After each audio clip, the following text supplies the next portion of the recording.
Cricket খেলার মধ্যে world cup জানি আমরা একটা ট্রফি আছে, বাট এটা মধ্যে যদি অস্কারের একটা ট্রফি থাকতো তাহলে কিন্তু এই ব্যক্তিটা দেওয়া যেত। এই ব্যক্তিটা নিশ্চয়ই তোমরা চিনো, সেটি হচ্ছে বাংলাদেশের একজন সমর্থক যার নাম হচ্ছে রবি।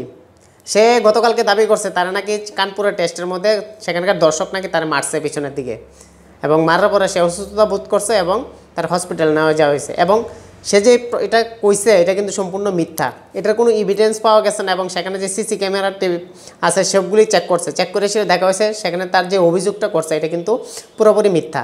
অর্থাৎ এর থেকে আমরা কইতে পারি যে বাংলাদেশি যে মাঠে আছে তারা কিন্তু মিথ্যুক এক নাম্বার।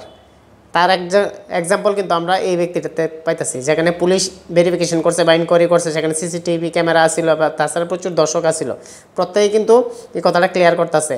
এবং সে যে কইছে যে তারা মারছে এটা কিন্তু সম্পূর্ণ ভুল।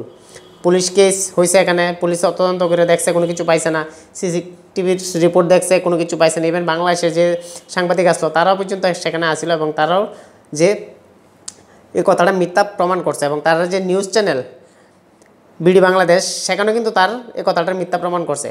তো এর থেকে বোঝা যায় যে অস্কারের একটা ট্রফি তারা দেওয়া দরকার। একটা অপদার্থ একটা দর্শক যে এরকম ভারতের মধ্যে একটা দেশের মধ্যে আয়াসীরা ভারতের এগেনস্টে এরকমভাবে খারাপ কিছু কইতাছে, যেটা কিন্তু ক্রিকেটের লেগে বা দর্শক লেগে খুব বেশি একটা ভালো না। ইমিডিয়েটলি তার পাসপোর্ট ক্যান্সেল করে সে তার বাংলাদেশে পাঠানো দরকার। এইসব অপদার্থ দর্শকরে মাঠের মধ্যে রাখা বা ইন্ডিয়ার মধ্যে জায়গা দেওয়া মানে কি তা দেশের ক্ষতি করা বা দেশের নামে বদনাম শোনা। এর আগে আমরা দেখলাম যে চেন্নাই টেস্টের মধ্যে সে এরকম অভিযোগ করছে তারা নাকি ফ্ল্যাগ উড়াইতে দিচ্ছে না বা তারা বকাবকি করছে।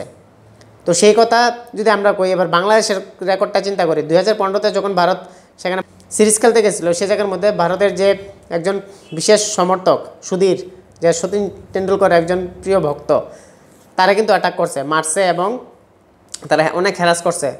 তো সেই জায়গার মধ্যে এটা নিয়ে কিন্তু কোনো ইস্যু ভারত থেকে করছে না। ঠিক আছে, ফ্যান্সের মধ্যে একটা এক্সাইটমেন্ট থাকতেই পারে, তার মধ্যে একটা ঝামেলা হইতেই পারে, বাট এটা নিয়ে এমন কোনো ইস্যু হয়েছে না। কিন্তু সে যে এইরকম মিথ্যা অভিযোগ করতেছে এতে কিন্তু একটা বিরাট একটা ইস্যু হওয়ার কথা।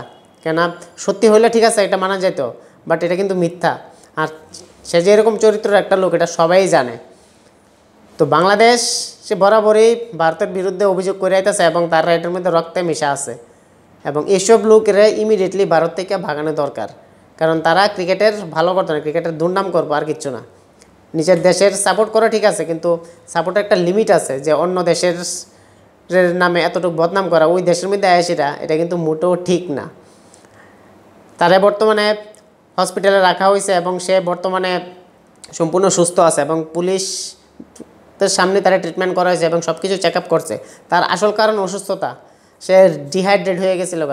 ডিহাইড্রেট হওয়ার ফলে সে অসুস্থতা বোধ করছে এবং তারা রাস্তার থেকে ডাইরেক্ট হসপিটাল নিয়ে গেছে এবং সে অভিযোগ করছে যে তারে নাকি মারা হয়েছে। এই হচ্ছে বাংলাদেশি ফ্যান্সের অবস্থা, যারা কোনো সময় বিশ্বাস করা যায় না।